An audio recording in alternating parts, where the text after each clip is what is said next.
Let's go ahead and have the speakers come up as well as our panel, our discussion panel. Okay, why don't we start briefly by all of us introducing ourselves again on the panel. Dr. Taylor, you want to start? Good morning. My name is Tanya Taylor. I am faculty in the Department of Medicine here at Downstate and the Division of Infectious Disease, and very excited to work with all of these wonderful people on this panel. I guess I should say also I'm a medical linguistic anthropologist, and I've been doing research in Zimbabwe specifically, but Southern East Africa for over 25 years.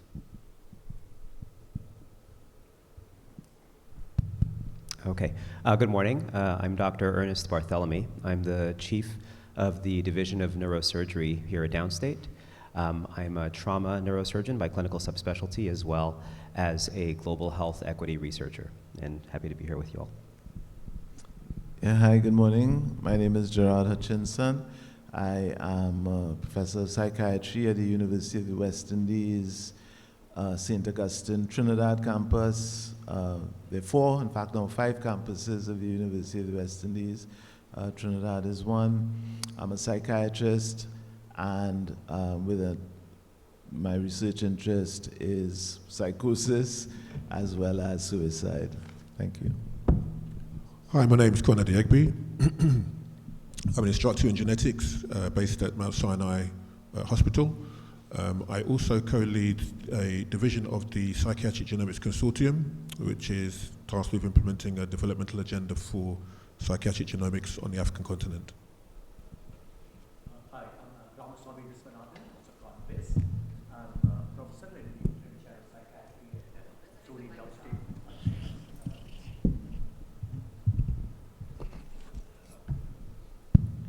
Downstate. Hi, I'm Ramaswamy Viswanathan.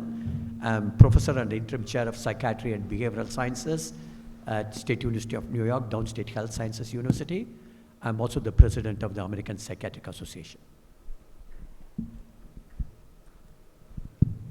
Good morning, I'm Oye Kureje. I'm a professor of psychiatry and the director of the WHO Collaborating Center at the University of Ibadan, and the PI for the Intrepid study in Nigeria, and the PI for the oncoming PAD study taking place across the country and Trinidad.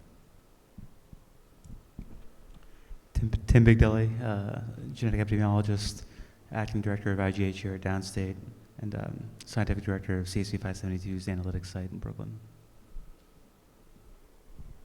Okay, so first, are there any burning questions from the audience before we turn it over to the panel? Great. Yes, please introduce yourself too, please. My name is Marcos. I'm a psychiatrist by training from Ethiopia and currently at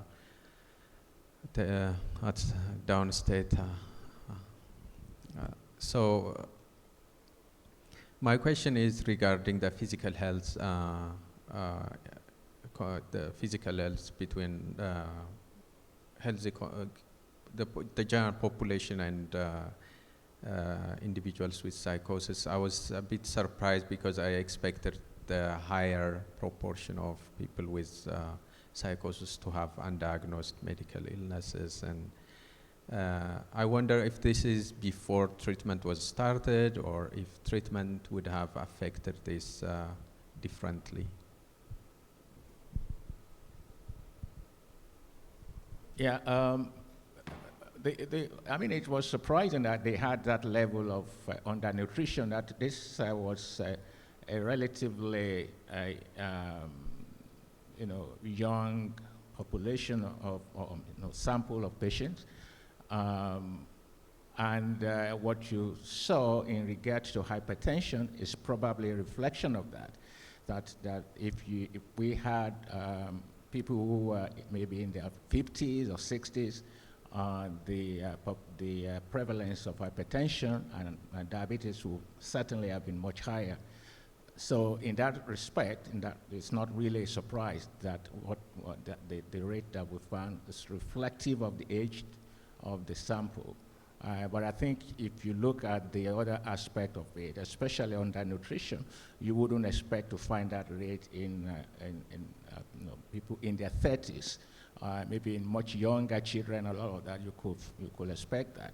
But that certainly is a reflection of the social circumstances that these people live in, poverty, and the fact that also a high prevalence of infection among them, which will also have contributed to their undernutritional status. Okay, any other questions from the students? Yeah.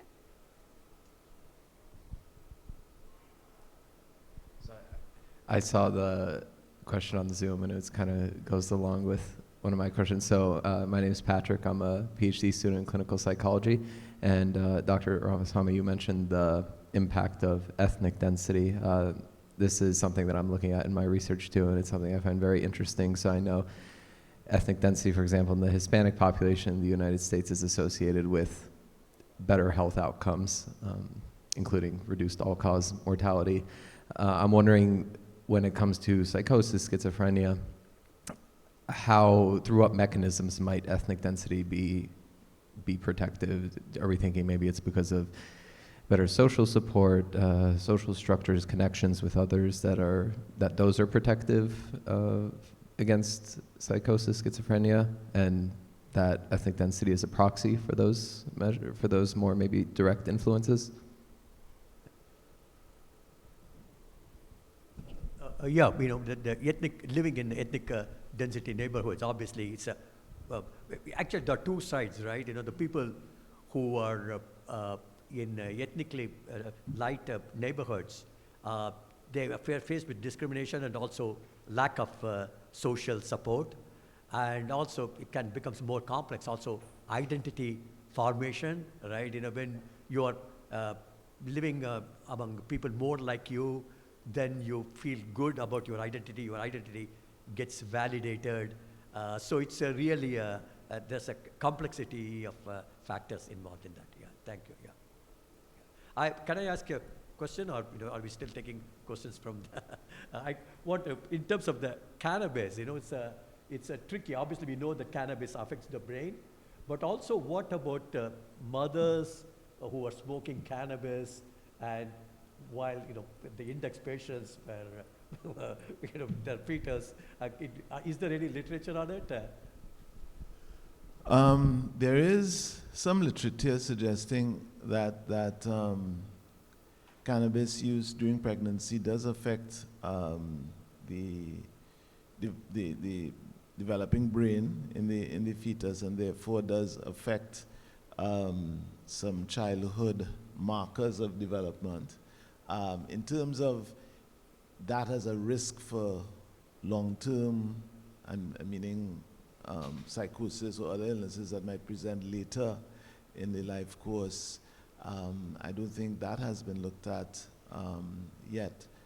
But there's also the element of, which wasn't reported in the study, but what we did find was that in people who were at greater risk for psychosis, their families, meaning their parents or their siblings, also reported high cannabis use compared to those who didn't have psychosis and who used cannabis, meaning the controls who, so again, it'd be interesting to determine if that is how a family environment where cannabis is used frequently affects the impact of cannabis on psychosis.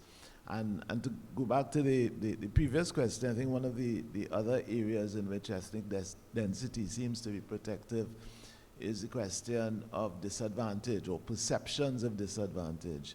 So people who live in low ethnic density neighborhoods tend to perceive many of the events that happen to them as a consequence of the disadvantage that they feel is pervasive in terms of their social experience.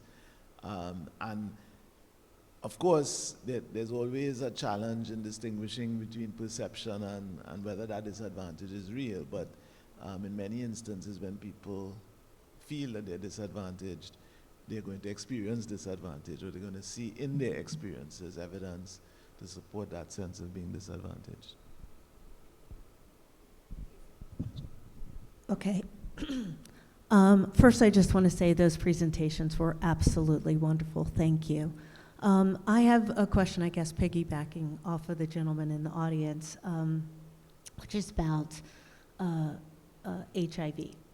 So, in particular, I was curious to know, and I don't know if HIV would be an exclusionary criteria for the work that you want to do, but nonetheless, this is my background, so I'm just going to ask a question. We know that psychosis increases the risk of HIV. And I know that in Nigeria, the HIV prevalence is very low. I know in India, it's pretty substantial. The Caribbean, it's also pretty substantial. And so I was just wondering, in terms of these physical health and this sort of synergism with HIV, which brings a whole host of other comorbidities or multimorbidities, and also profound impacts on cognition, et cetera. And so I was just wondering if all four panelists wanted to just sort of chime in, or I don't know if there was a reason why it was excluded or so forth, but I'm just curious. Oh, I also did have one other question, sorry, which is about in India, you said that there were the majority of the cases sort of diagnosed were through informal networks, and I'd really love to know how informal was defined here, because in India there's Ayurvedic medicine, and so it wasn't really clear, you know, in terms of professional being Western medicine, but like there's a whole nother layer of medicine, which is, you know, I mean, Ayurvedic medicine is another level of professional. Thank you. Yeah, so I take the second question first. We identified 3 targets for finding cases in the catchment areas.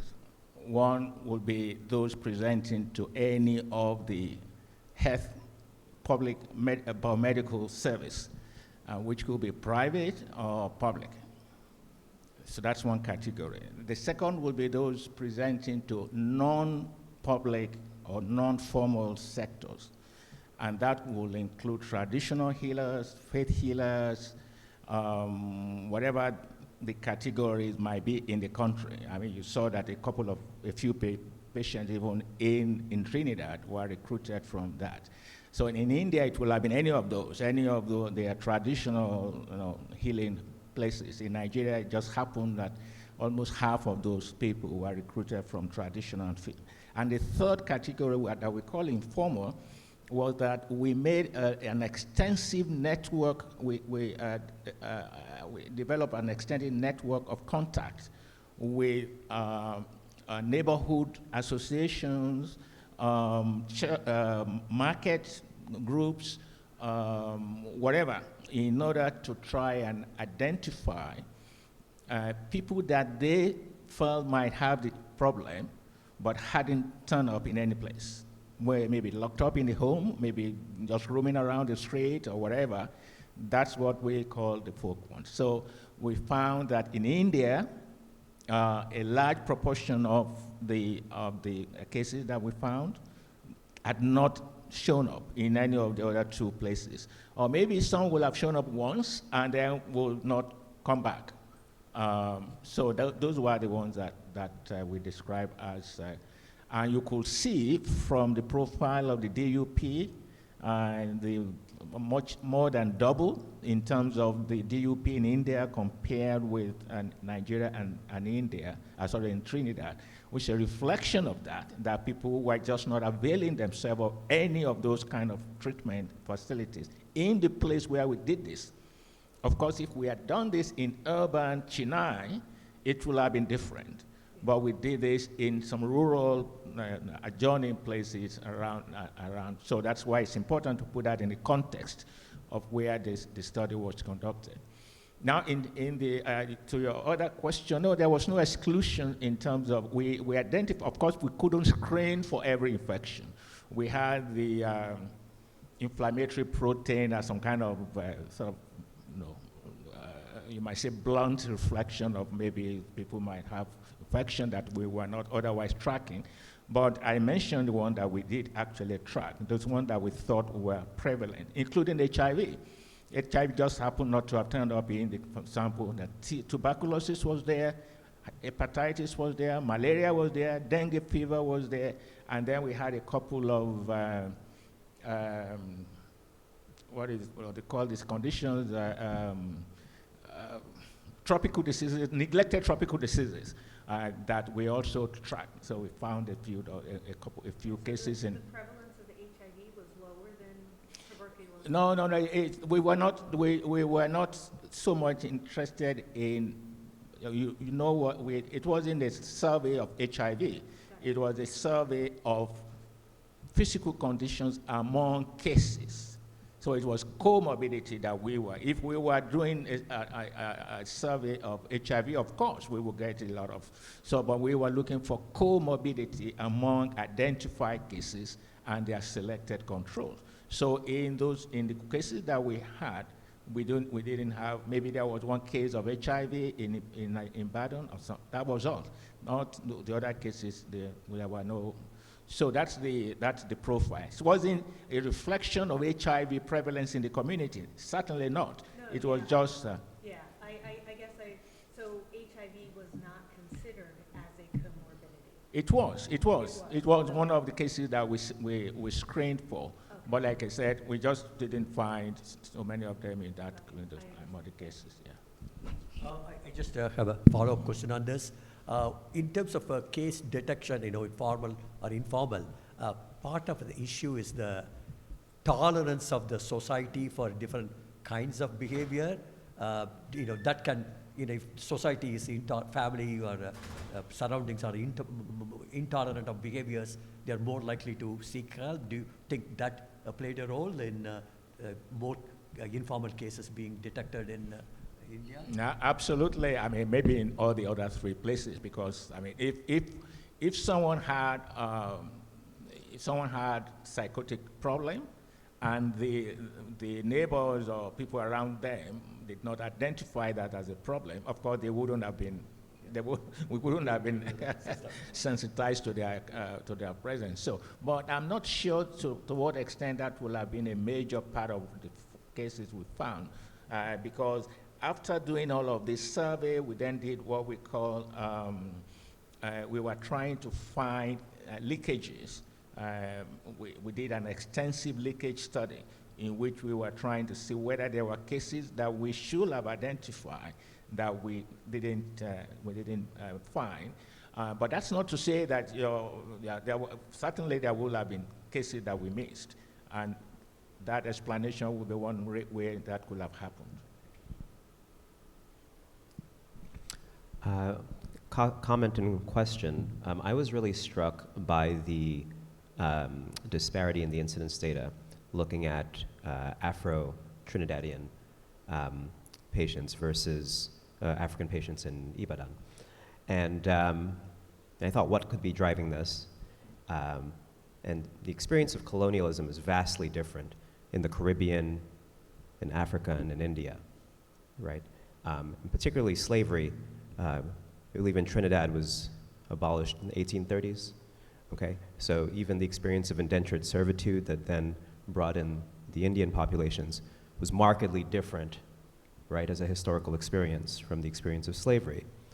And the question is, have you considered that vast, historical element, the kinds of qualitative data that might build around that, and genetically or epigenetically, thought about how to look at, well, what are potential markers of that experience, and how might that be driving the differences in different Afro-descendant populations?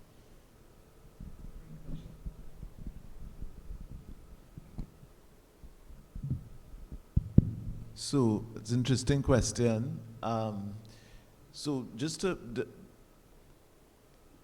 go back to where a lot of this started, as I said, one of the interesting things is that the rates of migrant population in Britain are disproportionately higher among African, Caribbean, African migrants and their children in Britain compared, let's say, to Indian and Pakistani migrants. Even though their rates are slightly elevated, certainly not as far as those of African origin. And even in Europe, you would see that in the study that Prof. Ramaswamy identified, Moroccan, Surinamese migrants, you don't see high rates in European migrants to these countries. So one of the initial hypotheses was about selective migration, and that's one of the reasons incidence studies in these countries became important. And again, putting aside issues regarding the methodologies, but by and large, at source, both in the Caribbean and in the African continent, the rates of the native populations there are certainly not as high as those in the diaspora. So going back to your question now, so it does mean that there's something about the diasporic experience that lends itself to these rates. And that's one of the things that led us down this road, as you say, of distinguishing between gene versus environment. Because one of the initial hypotheses I said was that it might be something genetic originating in the source populations, but clearly the rates there are not as elevated, so it's not that. So what is it? So if you look at the experience of the diasporic population now, and not just in the migrant population, but in their children, both second and third generation, you see similar rates.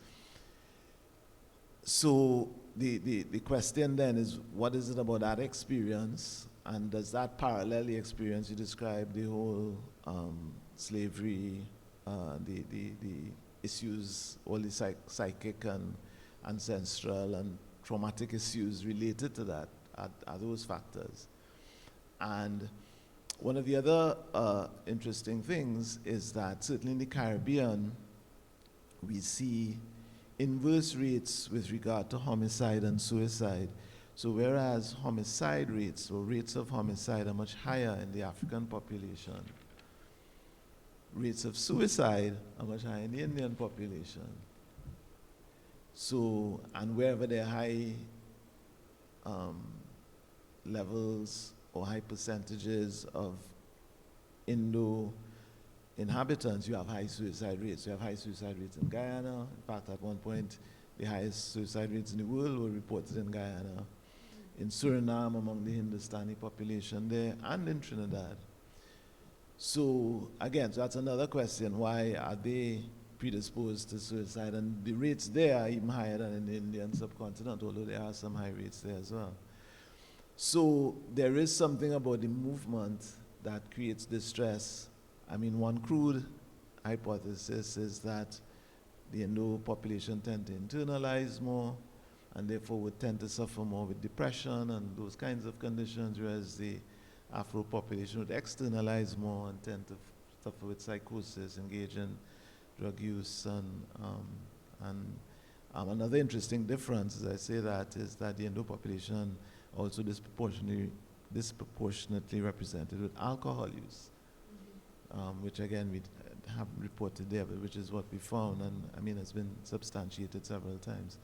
So there are these differences that are, I think, if not unique, certainly more likely to present in the diaspora than they are in the home or the host countries.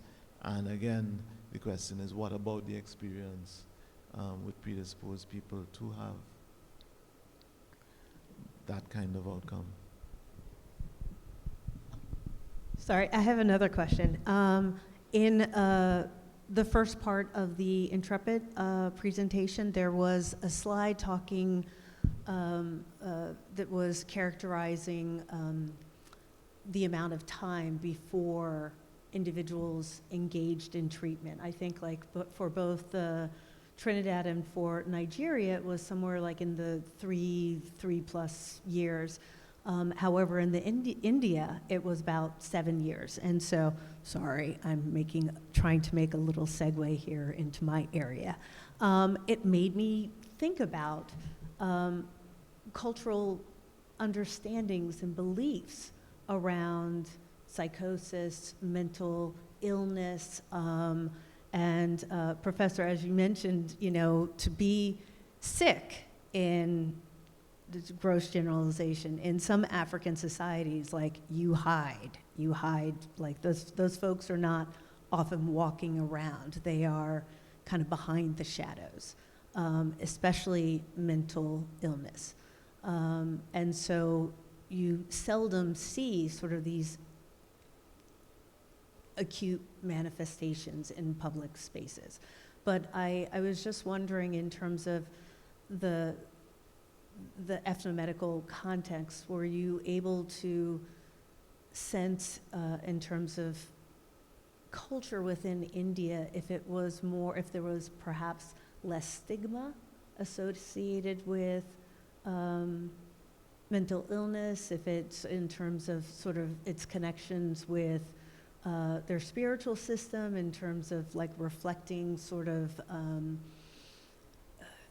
being inhabited by particular deities, and sort of like this is actually a welcome, like they're just manifesting this particular, so of course we let them act however they're going to act because this is broadly connected to their spiritual system. Whereas I'll just speak specifically in Zimbabwe, it is immediately thought as or interpreted as a sign that something very bad that this behavior, which is very antisocial, is driven by either spiritual infraction, like not respecting your ancestors, or jealousy and someone bewitching you. Several years ago, when I first started working here, I did this talk for the students. It was very, I guess, perceived as provocative, and I was trying to get the students to understand that, don't laugh at witchcraft. Like, that's really, if you have clients that believe that they've been bewitched, you need to be very respectful and understand that, it doesn't matter if witchcraft is real or not. That's not the question. But, some, in my research with traditional healers in Zimbabwe, it didn't matter if it was real or not. What mattered is that it mattered for the patients, and it had a direct impact on their care-seeking behaviors in terms of where they went first, et cetera. Fortunately, in Zimbabwe, I also worked in a rural context. There was this wonderful doctor who grew up, he was Shona as well, and he would absolutely, like the patients would come and see him because they understood that he was not going to put down their beliefs that, like, okay, I think I've been bewitched, I need to go see the Nanga, and he's like, okay, you go see the Nanga and you come right back to me. And so I'm just wondering if there are any insights in terms of maybe less stigma related to psychosis within India versus the stigma, and I would love to understand your impressions of the stigma around psychoses in both Trinidad and in Nigeria. Thank you. Sorry, that was a long-winded kind of trying to get there. Yeah, illness narrative and explanatory model, they're exceedingly very important, and I think they relate to also what Prof mentioned about whether people will even consider a condition to be in need of treatment. But that is something we've studied extensively in some other project that we have done. Ernest will probably remember yesterday I was talking about this triad that we did. I think I mentioned that to you too, Tony. So we did that in the context, and that was not which Trinidad or India were part of. So we can't really make a pronouncement on that in those contexts. But I do know that how people see illness, what their understanding of it, not just in terms of whether they will seek treatment, but soon or how early they will do so. The only way we can have a little bit of sense of that in Intrepid is that we also did a nested study of help seeking. So we are tracking when people decided to go for treatment, what made them to decide to, where have they been, and also sort of tracking the pathway of their illness, which would throw a little bit of light, but not as much as we would like, because if 70% of the people in India had not even gone anywhere, so there's not much that you can learn from. So, but it's certainly the case. And we do know that stigma is a really potent driver about whether, in fact, that is also one thing we were thinking about in India, because all of those people that we found in the informal sector that hadn't gone anywhere, some seem to have made an initial contact and then stop. So whether their experience with that first contact was what made them feel, I know this is not a place for me, I don't need it. Maybe that's it. So there's still a lot of things for us to learn about what are the things, what are the determinants or drivers of some of this behavior. But you're right, all of these things that you have mentioned are very important. And you know, for psychosis, being a relatively infrequent condition is like looking for a pin in a haystack. I mean, it's not. I mean, so really, you have 10 cases and you miss 2. That's significant, and because the only way you can actually find cases, because of the rarity of the condition, is to track where they go and all of these kind of things that we laid out, which was part of the explanation or part of the criticism we had for the sort of big WHO study that I mentioned at the beginning that was conducted many years ago, that didn't have this kind of extensive network of case finding. And so some of the things that you found in terms of the occurrence and the outcome were essentially limited to those going to hospital. And like you mentioned, one big determinant of taking people to hospital is risk of violence or fear of violence. And that is why if you then track, it's commoner among men than among women, but you have only studied cases in hospital, because people tend to be afraid of men when they develop psychotic, that, they are probably going to be, so they might not take women to hospital, but they take men there. So a lot of all of these things are very important in considering, and that's why the anthropological understanding of it is so crucial. We cannot just count cases without really understanding what are some of the ideas and some of the things that are driving it. Can I sneak in one last question before I know we're over time, but I was really struck by the rates of cannabis use and of course correlated with tobacco use, and as well as the physical comorbidities, diabetes and cholesterol. And so I'm a statistical geneticist, so I feel, was excited by your last slide saying, there's more, we need to replicate this, there's other maybe methods we need to apply. And so maybe this is a question for Conrad and Tim and Marcos, thinking about our statistical genetic approaches, teasing apart correlation, causation, what are our next steps as researchers? I'm going to need to excuse myself. I'm very sorry. Thank you. I'll just briefly say, kind of linking Roseanne's question to Professor Guerrero's comments, is that if all this, important advances that we've seen in large-scale genetics research is almost confounded with, the pathways to care and how we encounter these cases, that in terms of plometry and in terms of comorbidity, do we know actually that what we're studying is actually reflective and representative of the relationship between these disorders? As it exists in nature, as it exists, like in the world. And I'm not sure if it does.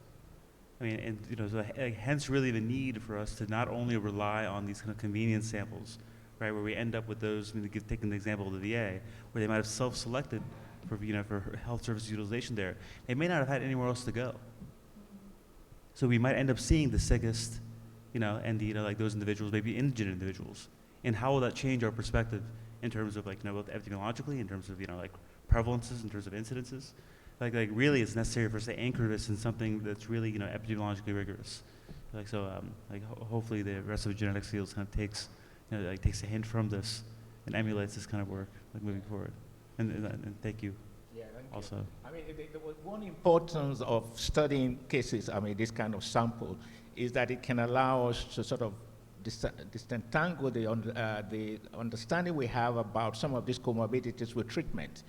Sometimes we feel that, some of it is because of antipsychotics, but some of these will be part of the illness itself. So that, but we wouldn't know that except we're able to study those who haven't even been exposed to the treatment. So that's part of what we think this is going to help us to do, especially also now when we look at the outcome and the 2 years, and some of them will have been treated, some of them will remain barely treated and all of that. Again, what's driving what? That's going to be quite an important way to.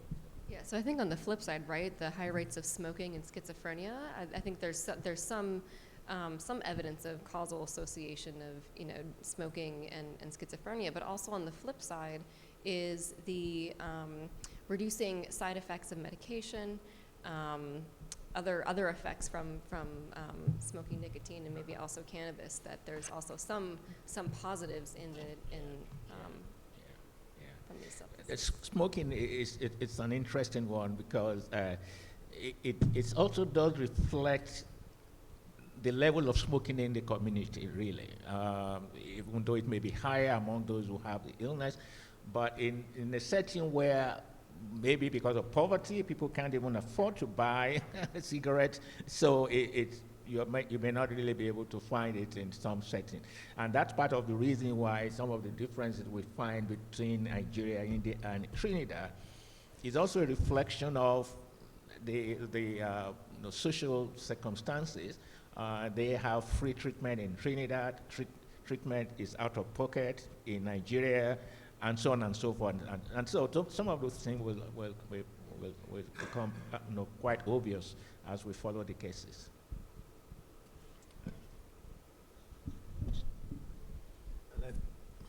I think as well, in population surveys, it has been found that there are several people in the population who have psychotic experience hallucinations, have odd or strange beliefs. So I think another big question is what tips people over into illness? Mm-hmm. What are the factors that some people can have these experiences and never become ill? Yeah. But some others do. And I know the social theorists suggest that it is about social circumstances and social conditions and, of course, social determinants of health as against the illness itself or the experience of the symptoms of the illness. So I think that's another interesting, and I guess the genetic work will help distinguish or could help distinguish some of those issues. I just wanted to add, you've been talking about a lot of risk behaviors, and within my field, there's also like the combination of smoking weed, drinking, illicit drugs, et cetera. Also, there's a cluster that also includes sexual risk behaviors, and for some, there's this added trauma as a result of not having enough resources and having to use their sexuality as a way to earn money. And so on, it's multifactorial, but I'm not saying that sexual risk behaviors are a part of that whole everyone's experience, but for some, it is absolutely in there, and I would hypothesize that especially for women. I hope to catch up, right? Okay. Yeah. Have a safe flight. With that, thank you for our audience, both virtual and present.